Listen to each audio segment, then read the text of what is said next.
Welcome back friends. हम पढ़ रहे हैं socio optional for UPSC CSE. Previous lecture में हम कवर कर रहे थे division of labour theory given by Durkheim. Quick revision करते हैं प्रीवियस लेक्चर का। हमने प्रीवियस लेक्चर में देखा मैकेनिकल सॉलिडरिटी और ऑर्गेनिक सॉलिडरिटी में डिफरेंस। मैंने दो इमेजेस लगाई थी, उससे आपको क्लियर कर दिया था कि दोनों में डिफरेंस क्या है। डिवीजन ऑफ लेबर और उससे एसोसिएटेड फंक्शनलिटी के बारे में देखा। हमने देखा कैसे मॉडर्न सोसाइटी में ऑल्दो डायनेमिक डेंसिटी है वो कॉम्प्लेक्स होती जा रही है, लेकिन क्योंकि डिवीजन ऑफ लेबर है, बढ़ती हुई पॉपुलेशन भी एक समस्या समझ में नहीं आ रही है। क्यों? क्योंकि जैसे जैसे कंपटीशन या पॉपुलेशन बढ़ रही है वैसे वैसे स्पेशलाइजेशन भी बढ़ रहा है, और इस स्पेशलाइजेशन के कारण cooperation, interdependence, autonomy to an individual, ये सब कुछ देखने को मिल रहा है, जो कि एक पीसफुल सॉल्यूशन है इसका कॉम्प्लेक्स डायनेमिक डेंसिटी का। फिर हमने देखा रिप्रेसिव एंड रेस्टिट्यूटिव लॉ के बारे में। हमने देखा ट्रेडिशनल सोसाइटी में रिप्रेसिव लॉ होते थे। क्यों? क्योंकि पॉपुलेशन मेनली कम होती थी, सोसाइटी जो है वो मैकेनिकल सॉलिडरिटी से गाइड होती थी, तो आपका जो क्राइम है वो एक इंडिविजुअल के खिलाफ नहीं होता था,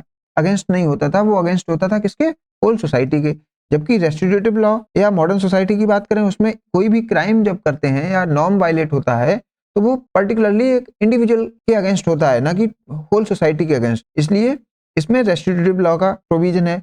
और हमने देखा कैसे इंडिया के केस में दोनों टाइप के लॉज एग्जिस्ट करते हैं। फिर हमने देखा व्हाट इज एनोमी, एनोमी का मीनिंग क्या था। फिर मैंने आपको बताया एनोमी को आप मर्टन का जो डेविएंस का कंसेप्ट है उससे कंपेयर करिएगा, जब हम मर्टन पढ़ लें, और जब मार्क्स पढ़ लें तो उनका कंसेप्ट है एलियनेशन, उससे कंपेयर करिएगा। वैसे मैं बता दूं एनोमी ट्रांजिशन फेज की बात है, जबकि मार्क्स कह रहे हैं एलियनेशन तो हमेशा ही रहता है। ऐसा नहीं है कि एलियनेशन नहीं होगा, ये कह रहे हैं बस जब कम्युनिज्म आ जाएगा तब शायद एलियनेशन लोगों में ना रहे। डेविएंस भी ऐसा ही कुछ कंसेप्ट है जो आर के मर्टन दे रहे हैं, और इसको नेगेटिव कॉनोटेशन से नहीं लेते हैं, मींस इसका कोई नेगेटिव कॉनोटेशन नहीं है मर्टन के द्वारा, जबकि एनोमी और एलियनेशन का कह सकते हैं नेगेटिव कॉनोटेशन है। इनका कुछ कुछ डिफरेंस है तीनों टर्म्स का, जब इसमें मार्क्स और मर्टन को पढ़ने के बाद हम इसको इजीली बता सकेंगे। अगर एनोमी की बात करें, डर्कहाइम ने उसको ट्रांजिशन फेज में देखा, कैसे ट्रेडिशनल सोसाइटी थी वो मॉडर्न सोसाइटी में बदल रही है, लेकिन बीच में आएगा एक एनोमिक स्टेज या एनोमिक सोसाइटी। उसमें क्या होगा? ट्रेडिशनल सोसाइटी के नॉर्म होंगे, क्योंकि सोसाइटी खत्म हो रही है, लेकिन कुछ नॉर्म उसके बच जाएंगे।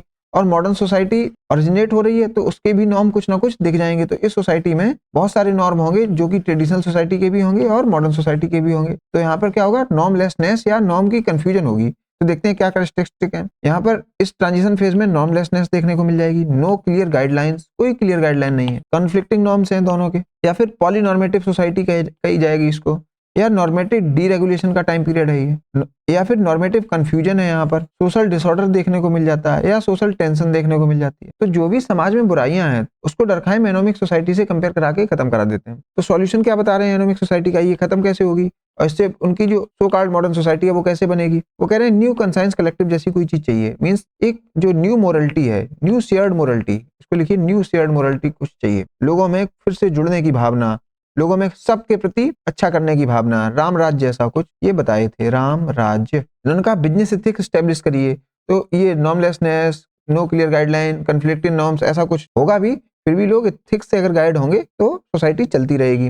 बोले कोड ऑफ कंडक्ट लिखे हों, मीन्स सब चीज रिटन में होनी चाहिए, तो नॉर्म्स में कोई कंफ्यूजन नहीं होगा। पुलिस रिफॉर्म्स लाइए, एजुकेशनल रिफॉर्म्स लाइए, एडमिनिस्ट्रेटिव रिफॉर्म्स लाइए। तो आप देख रहे हैं अगर कंटेम्प्रेरी सोसाइटी की बात करें तो उसमें डर्कहाइम की थ्योरी कैसे फिट हो जा रही है। आप पूरी थ्योरी को, इस पूरी एनोमी की थ्योरी को आप कंटेम्प्रेरी इंडियन सोसाइटी पर अप्लाई कर सकते हैं। तो आप देख रहे हैं कैसे किसी स्कॉलर की बहुत पुरानी थ्योरी को हम आज के कंटेक्स्ट में भी अप्लाई कर सकते हैं। बस एक हमें व्यू चाहिए। बस अब चलते हैं अपने टॉपिक पर। हमने कल कहा था आपसे कि हमने नॉर्मल डिवीजन ऑफ लेबर और pathological form of division of labour, दो टाइप के डिवीजन ऑफ लेबर देखे थे। हमने देख लिया था एनोमी, एनोमिक स्टेज कैसी स्टेज थी? Transitionary stage. तो अब नॉर्मल डिवीजन ऑफ लेबर की बात करते हैं। If in every society people are playing their roles following the conscience collective, ये कह रहे हैं कोई भी सोसाइटी हो जिसमें लोग conscience collective means collective morality के आधार पर, कलेक्टिव जो सोच है, कलेक्टिव मोरलिटी है, कलेक्टिव अच्छे होने की भावना है, उसके आधार पर अगर गाइड हो रहे हैं, then it is called normal form of division of labour. Means समाज जैसा चाह रहा है, सबके भलाई के अनुसार आप भी काम कर रहे हैं,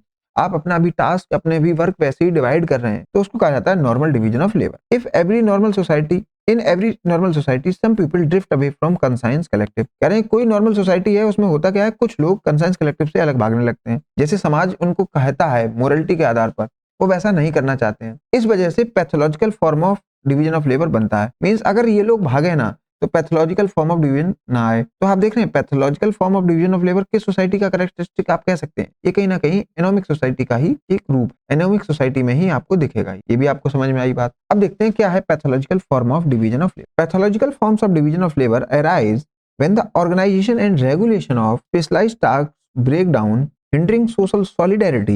This is distinct from general deviance, which involves an individual not complying with the conscience collective या collective conscience. इसका मतलब ये है कि pathological form of division of labour में रूल्स ही नहीं पता या नहीं डिफाइन, मीन्स रूल कुछ है ही नहीं, कंफ्यूजन है रूल, और जिसकी वजह से सोशल सॉलिडारिटी क्या हो रही है, हिंडर हो रही है। जिस डिवीजन ऑफ लेबर के कंसेप्ट को डर्कहाइम कह रहे हैं ये सोशल सॉलिडारिटी बढ़ाएगा, लेकिन जब इसका फॉर्म पैथोलॉजिकल हो जाता है तो ये सोशल सॉलिडारिटी को हिंडर करने का काम करता है। तो देख रहे हैं hindering social solidarity, this is distinct from general deviance. ये कह रहे हैं ये जनरल डेवियांस से अलग है, मींस एक सोसाइटी में डेवियांस की भावना रहती है तो उस डेवियांस को कैसे सही किया जा सकता है, आप क्या है which involves an individual not complying with the collective conscience। ये कह रहे हैं जो जनरल डेवियांस है उसमें एक इंडिविजुअल कलेक्टिव कंसाइंस को फॉलो नहीं करता है।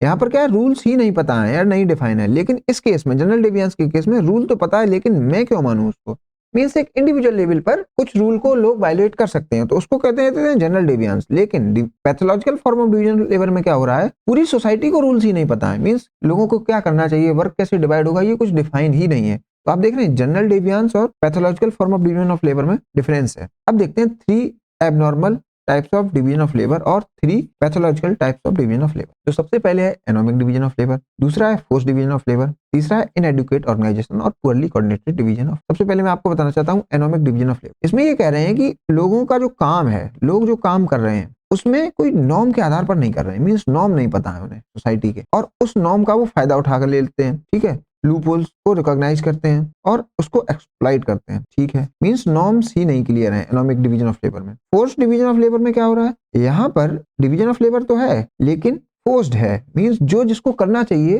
वो नहीं कर रहा है। जैसे बीटेक किया हुआ बंदा क्या बन रहा है, कंप्यूटर ऑपरेटर, ठीक है। जैसे हम देखते हैं अंडर एम्प्लॉयमेंट में जो सिचुएशन होती है कि जिसको जो कुछ करना चाहिए वो नहीं कर रहा है। और इनएडिक्वेट ऑर्गेनाइजेशन और poorly coordinated division of labour में क्या है, आल दो लोगों को पता तो है वो क्या कर रहे हैं, मींस उनको काम मिला हुआ है लेकिन वो काम करना नहीं चाहते, poorly coordinated division of labour. इसका एक एग्जांपल मैं देता हूँ, फिर इसको रीड करूंगा तो आप अच्छी तरीके से समझ पाएंगे। ह्यूमन बॉडी है, इसमें सबके जो वर्क हैं वो डिफाइंड है, हैंड क्या करेगा, लेग क्या करेगा, किडनी क्या करेगी, हार्ट क्या करेगा, ठीक है। अब बात करते हैं सबका डिवीजन ऑफ लेबर सबको पता है। एनोमिक डिवीजन ऑफ लेबर क्या केस है, यहाँ पर पता ही नहीं है कौन क्या करेगा, हार्ट को ये नहीं पता वो क्या करेगा, किडनी को उसे नहीं पता वो क्या करेगा, मींस नॉर्म डिफाइंड नहीं है। तो क्या करता है, हार्ट कोशिश करता है ब्रीच करें और किडनी के काम भी करने लगे और लूट खसूट मचा दिया जाए, ठीक है, करप्शन जैसा कुछ देखने को मिल जाएगा। फोर्स डिवीजन ऑफ लेबर में क्या हो रहा है, हार्ट को जो करना चाहिए वह हार्ट नहीं करेगा, वह कर रहा है किडनी का काम, ठीक है, मींस हार्ट वास्तव में जो करना चाहिए वो उससे और कुछ कराया जा रहा है किसी के द्वारा।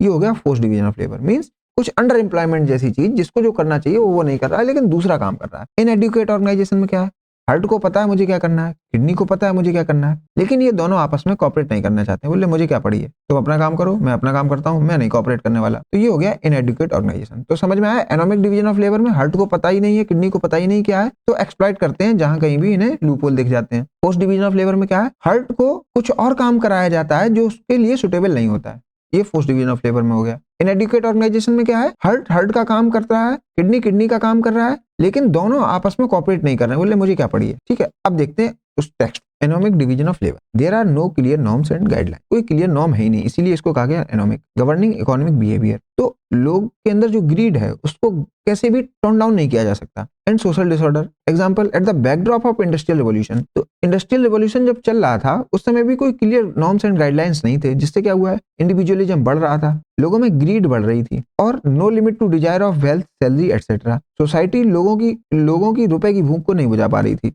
तो उस समय हो क्या रहा था, एनोमिक डिवीजन ऑफ लेबर के केस में जब इंडस्ट्रियल रिवॉल्यूशन चल रहा था तो सोसाइटी को सॉल्यूशन नहीं दे पा रही थी अपनी तरफ, लोग पैसे की तरफ भागे पड़े थे। तो क्यों भागे पड़े थे, क्योंकि वह ट्रांजिशन का फेज था और इकोनॉमिक डीरेगुलेशन था, मींस इकोनॉमी में कुछ डिफाइंड ही नहीं था, लोग जहां कहीं भी मौका मार पा रहे थे मौके पे चौका मार रहे थे। तो एनोमिक डिवीजन ऑफ लेबर में क्या देखने को मिलता है, अनहेल्दी कंपटीशन, मींस जो कंपटीशन है वह एथिक्स से गाइड नहीं है, मोरलिटी से गाइड नहीं है, अनहेल्दी है, और यही है डिसफंक्शनल फॉर सोसाइटी। अगर एथिक्स से गाइड नहीं होगा, मोरलिटी से गाइड नहीं होगा तो ये तो डिसफंक्शनल रहेगा as per Durkheim. As per Durkheim, old norms and customary limits to what people want and expect from life are disrupted in times of rapid change. तो ये कह रहे हैं जो जैसे दुनिया पहले चल रही थी वो तो हो गई डिसरप्ट, लेकिन नया कुछ हो नहीं पाया। जैसे हम लोग एनोमी में पढ़े हैं वैसे ही एनोमिक डिवीजन ऑफ लेबर के केस में example industrial revolution. Not only rapid change but the specialized division of labor itself produces anomy as it promotes self interest and individualism।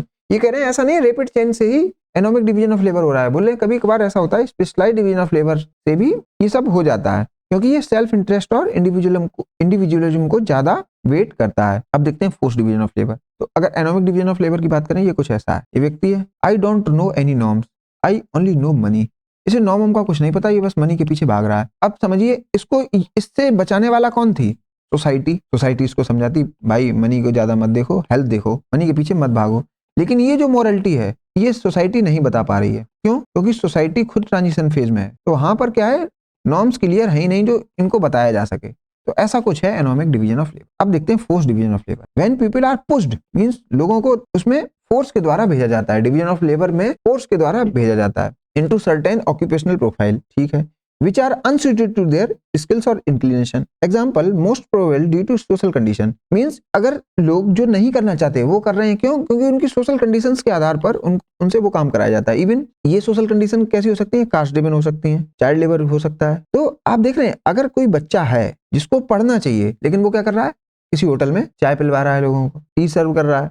तो आप देख रहे हैं डिवीजन ऑफ लेबर जो है वो कैसा है? फोर्स्ड है। तो इसीलिए डिवीजन ऑफ लेबर से आपको सॉल्यूशन नहीं मिलेगा। क्यों? क्योंकि ये एबनॉर्मल है। Imbalance between distributed task and talent of worker. तो जो टैलेंट है और टास्क है उसके बीच क्या है? इम्बैलेंस, क्योंकि फोर्स्ड है। अगर ये फोर्स नहीं होता तो लोग खुद से ही अपना प्रोफेशन चुनते या डिवीजन ऑफ लेबर में जगह बनाते। तो टास्क और टैलेंट में फोर्स डिवीजन ऑफ लेबर में बहुत डिसिमिलरिटी है। Structural constant because of force division of labour individuals become frustrated and unhappy. और यही कारण है लोग अनहैप्पी हैं, फ्रस्ट्रेटेड हैं। Fails to produce long lasting solidarity. इसीलिए समाज में भाईचारा नहीं है। जैसे ये देखिए मान लीजिए ये बंदा पोस्ट ग्रेजुएट है PGDM, लेकिन ये क्या कर रहा है? जो काम इसकी स्किल्स के आधार पर सूट नहीं कर रहा है, तो ये हो गया फोर्स डिवीजन ऑफ लेबर। अब ये ऐसा काम क्यों कर रहा है? शायद इसकी कास्ट इसको करा रही हो ये काम, शायद इसकी सोशल कंडीशंस इसको वो काम करा रही हो, तो ये हो गया फोर्स डिवीजन ऑफ लेबर। इसको एबनॉर्मल डिवीजन ऑफ लेबर भी कंसिडर कर सकते हैं। फिर एक और होता है इनएडुकेट ऑर्गेनाइजेशन और poorly coordinated division of labour. यहाँ पर क्या है? Work is not properly organised और कोऑर्डिनेटेड। यहाँ पर इवन वर्क ही ऑर्गेनाइज नहीं है। ऐसा नहीं है नॉर्म नहीं बने हैं, कुछ नहीं है, लेकिन वर्क ऑर्गेनाइज नहीं है। So rather than increasing efficiency it actually decreases productivity. Example, no unity of action, solidarity break, roles of the individual is not properly defined. ऐसा है, इस टाइप का समझिए। यहाँ पर क्या है? ये ऑफिस का स्पेस है, तो यहाँ पर क्या है? ये बंदा बैठा तो है, इसे ये बताया गया कि ये कंप्यूटर पे कुछ करना है, लेकिन इसका रोल डिफाइन नहीं किया गया। क्या रोल नहीं डिफाइन किया गया? इसे बता ही नहीं गया कि तुम्हें सेल्स डिपार्टमेंट देखना है, प्रपोजल देखना है, प्रोसेस देखना है या प्रोजेक्ट देखना है, इसको भी नहीं पता। तो सब अपने में लगे हुए हैं। पूरा सिस्टम बनाया गया है, लेकिन डिवीजन ऑफ लेबर में लोगों को काम नहीं बताया गया या उनके रोल डिफाइन नहीं करे गए, तो ये भी सॉलिडरिटी नहीं बढ़ा रहा है। देखिए सब अपने में लगे हुए हैं, कोई आपस में चर्चा नहीं कर रहा, कोई कोऑपरेटिव नहीं है, कोई इंटरकनेक्टेड नहीं है, तो सोशल सॉलिडरिटी हो रही है डिक्रीज। तो इन तीनों एग्जाम्पल में आप देखेंगे, चाहे एनोमिक डिवीजन ऑफ लेबर हो, चाहे फोर्स डिवीजन ऑफ लेबर हो, चाहे इनएडुकेट ऑर्गेनाइजेशन और poorly coordinated division of labour, तीनों में जो झटका लग रहा है किसको लग रहा है? Social solidarity. तो ये बात बताना चाहते हैं डरखाइम। तो अब ये कह रहे हैं इसके कंसिक्वेंसेस क्या हैं? Consequences of abnormal or pathological division of labor: increased alienation, reduced social solidarity, rise in tensions, rivalries and antagonism। तो ये सब आपको देखने को मिल जाएगा सोसाइटी में, क्योंकि इसका कारण क्या है? abnormal division of labor। Durkheim also suggested some solutions to address abnormal or pathological division of labor, which are as follows। तो Durkheim साहब कुछ solutions बता रहे हैं ऐसे division of labor से बचने के लिए। क्या है? Durkheim saw great hope in establishment of professional type association, code of conduct। ये कह रहे हैं आप कोई कोड ऑफ कंडक्ट बनाइए, प्रोफेशनल टाइप एसोसिएशन बनाइए और बिजनेस एथिक्स से गाइड होइए डिफरेंट सेक्टर्स ऑफ इकोनॉमी। वो कह रहे हैं voluntary self regulating association based on moral regulations, like teacher, doctor के लिए क्या मेडिकल काउंसिल ऑफ इंडिया जैसे बनी है, लॉयर्स के लिए बार काउंसिल ऑफ इंडिया बनी है। तो ऐसे कुछ सेल्फ रेगुलेटिंग एसोसिएशन बनाइए और जो वो गाइड हो रहे हो किससे? मोरल रेगुलेशन से, ना कि एक पर्टिकुलर नॉर्म से। बोले नॉर्म तो कोई भी लूप होल ढूंढ ही लेगा, आप बस मोरल पर ध्यान दीजिए, कलेक्टिव मोरलिटी पर ध्यान दीजिए। To temper the greed of the individual so that he does not drive by self interest solely. अब ये कीवर्ड है solely. And certain code of ethics for need of society. ये कह रहे हैं आप सेल्फ इंटरेस्ट पर ध्यान दीजिए, लेकिन अकेले सेल्फ इंटरेस्ट पर ध्यान न दीजिए, सोसाइटी की नीड पर भी ध्यान दीजिए। ऐसा कुछ काम करिए आपकी भी नीड पूरी हो जाए और सोसाइटी की भी नीड पूरी हो जाए, दोनों के लिए विन विन सिचुएशन बन जाए। अगर दोनों के लिए विन विन सिचुएशन चाहिए तो आपको क्या करना पड़ेगा, आपको गाइड होना पड़ेगा कोड ऑफ एथिक्स से। एग्जाम्पल के लिए अगर एक डॉक्टर है, वह ओथ लेता है, मेडिकल काउंसिल ऑफ इंडिया की तरफ से एक ओथ है, हिपोक्रेटिक ओथ कहा जाता है इसको। He would not refuse a patient in leave of lack of money. As per this oath, उसको अगर किसी पेशेंट के पास मनी नहीं है तो वह रिफ्यूज नहीं कर सकता। क्यों? क्योंकि वह उस ओथ से गाइडेड है, मींस एक कोड ऑफ एथिक्स से गाइड है। Some part reduces anomic division of labour. तो ये कह रहे हैं ऐसी ओथ, ऐसा कुछ कोड ऑफ एथिक्स, इससे क्या होता है, एनोमिक डिवीजन ऑफ लेबर को टर्न डाउन किया जा सकता है। क्योंकि ऐसा तो है नहीं कि हर एस्पेक्ट ऑफ लाइफ में लॉ बन जाए क्लियर और कोई कंफ्यूजन हो ही ना। तो ये कह रहे हैं लॉ को तो कोई भी ब्रीच कर सकता है या उसमें लूप होल ढूंढ सकता है, लेकिन आप हर एक इंडिविजुअल अगर कोड ऑफ एथिक्स से गाइड है तो उसे लॉ की तरफ देखना ही नहीं पड़ेगा, वह सेल्फ रेगुलेटेड होगा। Durkheim also saw lot of potential in contrast contract that is to deal with abnormal division of labour. ये कह रहे हैं कॉन्ट्रैक्ट बनाइए और कॉन्ट्रैक्ट में अगर आपने लिख दिया 8 घंटे की ड्यूटी पर होगी और 30,000 रुपया महीना मिलेगा, तो आप देखिए ना तो आपसे कोई एक्स्ट्रा काम करा पाएगा, ठीक है, और जो लिखा है वो आपको मिलेगा। तो जो फोर्स डिवीजन ऑफ लेबर है कुछ उसको कम किया जा सकता है, फोर्स डिवीजन ऑफ लेबर या फिर एनोमिक डिवीजन ऑफ लेबर से भी कुछ निजात पाई जा सकती है through contract, so that governing norms are agreed upon. तो जो भी नॉर्म्स हैं उस पे एग्री किया जा सके through contract. Scope of conflict can reduce very much, तो कॉन्फ्लिक्ट बहुत रिड्यूस हो जाएगा और सोशल सॉलिडारिटी कहीं ना कहीं राइज हो पाएगी, ये कह रहे हैं डर्कहाइम। ये कह रहे हैं स्टेट का रोल भी इंपॉर्टेंट है in curbing down force division of labour by creating enabling environment, example affirmative action, scholarship, apprenticeship and by making better policies. ये कह रहे हैं अगर फोर्स डिवीजन ऑफ लेबर को रिड्यूस करना है या टर्न डाउन करना है तो स्टेट की रोल बहुत इंपॉर्टेंट है। और कह रहे हैं स्टेट कैसे कर सकता है, अफर्मेटिव एक्शन और बेटर पॉलिसीज बना के। It can reduce force division of labour, तो ये जो फोर्स डिवीजन ऑफ लेबर है वो स्टेट के द्वारा टर्न डाउन किया जा सकता है। एग्जांपल तमिलनाडु, दलित मैन गेट्स ओवरसीज स्कॉलरशिप। तो एक दलित मैन को स्कॉलरशिप दे रहा है कौन, ट्राइबल वेलफेयर डिपार्टमेंट, तो तभी वह अब्रॉड जा सकता है। तो इसमें मैंने यहाँ पर फिर से वही चीज लिखी है, how to deal with abnormal division of labour according to Durkheim, division of labour must be kept in a normal state. तो ये कह रहे हैं डिवीजन ऑफ लेबर को नॉर्मल स्टेट में रखना चाहिए, ना कि एबनॉर्मल, और अगर एबनॉर्मल हो जाए तो आप ये सॉल्यूशन की तरफ देखिए। And there must be some mechanism to take care of abnormal form. Example, Durkheim gives a conception of socialist state. तो ये स्टेट पर बहुत रिलाई कर रहे हैं, स्टेट के रोल पर रिलाई कर रहे हैं।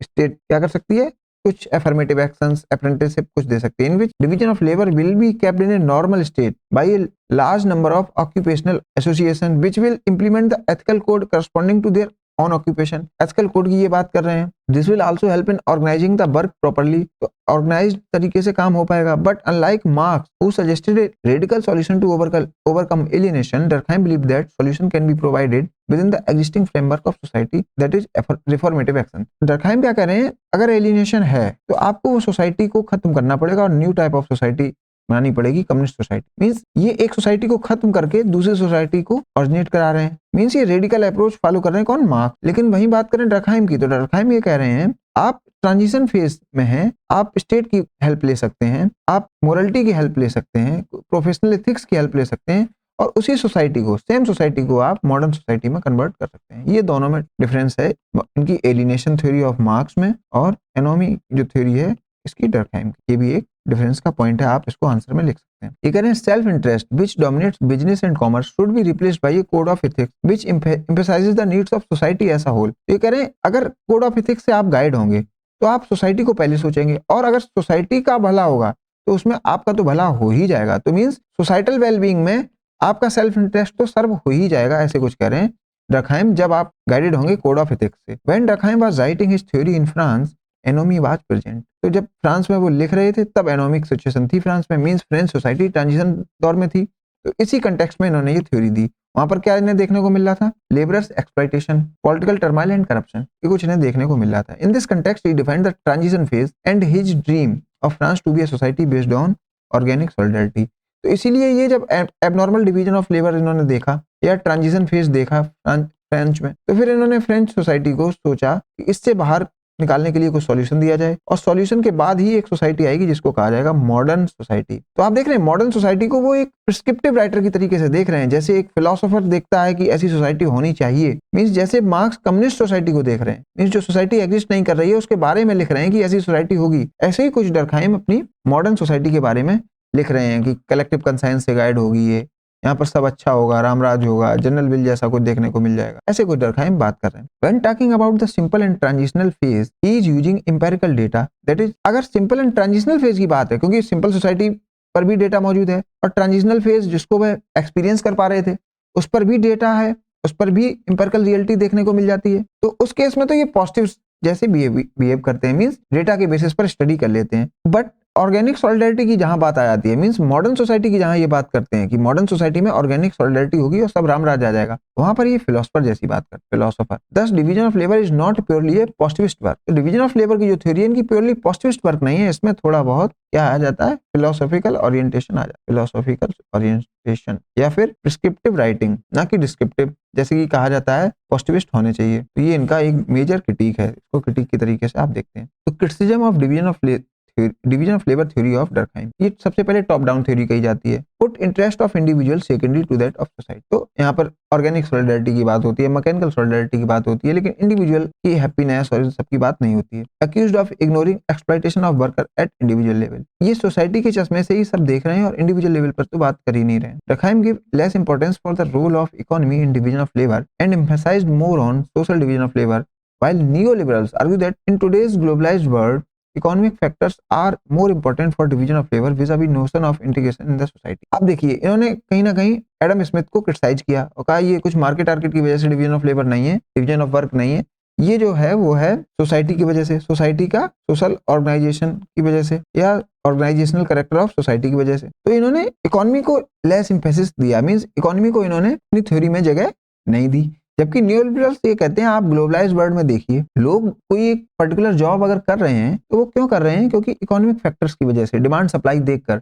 इंडिया का कोई एक इंजीनियर यूएसए जा रहा है इस ग्लोबलाइज्ड वर्ल्ड में, तो वह इसलिए नहीं जा रहा है कि इंटीग्रेशन इन इंडियन सोसाइटी बढ़ेगा, नहीं, वो जा रहा है अपनी या डिमांड की या मार्केट की नीड देखकर, मार्केट की डिमांड देखकर। तो मेन ये कह रहे हैं न्यूलिबरल्स, आज जो डिवीजन ऑफ लेबर देखने को मिल रहा है वो है इकोनॉमी की वजह से, ग्लोबलाइज्ड वर्ल्ड की वजह से, इकोनॉमिक फैक्टर की वजह से, ना कि सोसाइटी या सोशल डिवीजन ऑफ लेबर की वजह से। ये एक इनका मेजर क्रिटिक है। How does division of labour theory become universal, ये यूनिवर्सल कैसे है? तो डर्कहाइम कहते हैं normal division of labour talk about social integration, तो और while abnormal division of labour talks about upheavals in the society. ये कह रहे हैं डिवीजन ऑफ लेबर आपको हर सोसाइटी में दिख जाएगा, जहां पर सोसाइटी बहुत अच्छी तरीके से चल रही है वहां पर नॉर्मल डिवीजन ऑफ लेबर की थ्योरी अप्लाई कर दीजिए आप, जो मार्क्स बता रहे हैं, सॉरी डर्कहाइम बता रहे हैं। और ये कह रहे हैं जहां पर अपहीवल है, सोसाइटी ट्रांजिशन फेज में है, वहां पर abnormal division of labour theory लग जाएगी। तो ये कह रहे हैं हर एक सोसाइटी, चाहे सोसाइटी आपकी सही से चल रही हो चाहे खराब, मींस जहां पर सोशल इंटीग्रेशन देखने को मिल जाता है वहां पर भी ये अप्लाई हो रही है, या जहां पर अपहीवल है, जहां ट्रांजिशन फेज है, वहां पर भी इनकी थ्योरी काम कर रही है। तो मींस यूनिवर्सल थ्योरी है, ऐसे ही अपनी थ्योरी को यूनिवर्सल बताते हैं। ये मैंने यहाँ पर एक टेक्स्ट लिख रखा है, sociology of crime and punishment and it's functional aspect. आप इसको पढ़िएगा, इसमें कुछ भी कंफ्यूजन लगे तो आप मुझे कमेंट सेक्शन में पूछिएगा। छोटा सा ये थ्योरी है और मुझे लगता है इसमें बस आपको पढ़ने से हो जाएगा। देखते हैं criticism of division of labour theory of Durkheim. He is just making passing reference of division of labour and discussed more about organisational character of society. तो डिवीजन ऑफ लेबर पर तो बहुत कम बात करी, मींस कैसे लोग वर्क डिवाइड कर रहे हैं, लोगों में डिवीजन ऑफ वर्क है, ये बस बात कर रहे हैं organisational character of society. Traditional society और मॉडर्न सोसाइटी की ही ज्यादा चर्चा है, डिवीजन ऑफ लेबर को तो बस पासिंग रेफरेंस में यूज किया। Etch concept like organic solidarity seems to be utopian idea, romantic imagination and philosophical idealization।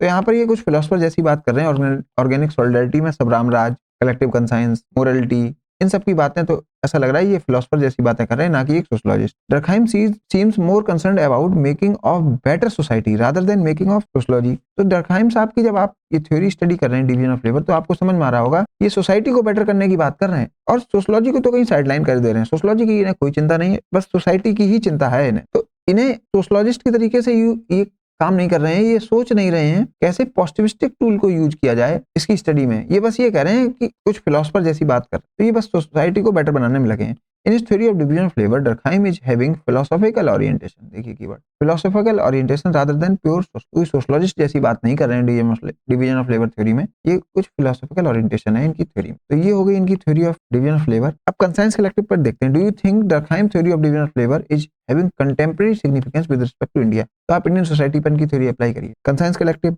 Normal behaviour और पैथोलॉजिकल बिहेवियर। तो उसमें क्या हो रहा है, पैथोलॉजिकल बिहेवियर अगर देखने को मिलता है तो पनिशमेंट दी जाती है, जैसे कि नीरव मोदी और विजय माल्या के केस में। तो इससे क्या होता है, restoration of investors confidence into rule of law. तो आप देख रहे हैं पनिशमेंट भी फंक्शनल है इस सोसाइटी में, क्योंकि जहां कहीं भी कंसाइंस कलेक्टिव वायलेट होता है वहां पर पनिशमेंट आ जाती है, जिससे क्या होता है इन्वेस्टर्स या सोसाइटी का फिर से फेथ रिस्टोर हो जाता है किसमें, कलेक्टिव कंसाइंस में। और नॉर्मल बिहेवियर है तो वैसे भी कलेक्टिव कंसाइंस में उसका फेथ है ही है। तो ये पैथोलॉजिकल बिहेवियर में भी फंक्शनल है और नॉर्मल बिहेवियर में भी, और इंडियन सोसाइटी पर देखिए अप्लाई हो रही है। तो इनकी थ्योरी हर सोसाइटी में अप्लाई हो रही है, मींस यूनिवर्सल थ्योरी है। अब नेक्स्ट लेक्चर में हम इनका जो चैप्टर कवर करेंगे वो है सोशल फैक्ट, या जो टॉपिक कवर करेंगे वो है सोशल फैक्ट। बहुत इजी टॉपिक है, इसमें बस हम देखते हैं कि सोशियोलॉजी का स्कोप ऑफ वर्क क्या है, सोशियोलॉजी में क्या क्या पढ़ सकते, वो कवर करता है सोशल फैक्ट। बहुत इजी टॉपिक है, आसानी से समझ में आने वाला टॉपिक है। मैं इसको बहुत रियल लाइफ एग्जाम्पल के साथ आपके साथ डिस्कस करूंगा, लेकिन उससे पहले आप इसको एक बार रीडिंग करके आइएगा, जिससे कि आपके लिए इजी हो कंसेप्ट को रिलेट कर पाना और समझ। मिलते हैं नेक्स्ट लेक्चर में, थैंक यू। मैं बात करना चाहूंगा आपके डाउट क्लेरिफिकेशन के बारे में। आपको कोई डाउट है इस कोर्स में तो आप वीडियो के डिस्क्रिप्शन में दिए गए लिंक को देखिए और उस गूगल फॉर्म में अपने डाउट्स को आप पुट कर दीजिए। एक किसी पर्टिकुलर लेक्चर में जो आपके एजुकेटर होंगे वो उन डाउट्स को एक साथ क्लियर कर देंगे और उस लेक्चर के बारे में आपको इंटीमेट कर दिया जाएगा आपके मोबाइल नंबर पर शिक्षा सेतु टीम के द्वारा। अदर देन दिस आप ज्वाइन कर सकते हैं व्हाट्सएप कम्युनिटी, जो कि एक इंटरेक्शन पॉइंट होगा सभी स्टूडेंट्स का, तो आप इसको भी ज्वाइन कर सकते हैं। अदर देन दिस आप इस यूट्यूब चैनल को जरूर ज्वाइन करिएगा, जिससे कि आपको आने वाले लेक्चर्स के बारे में पता चलता रहे।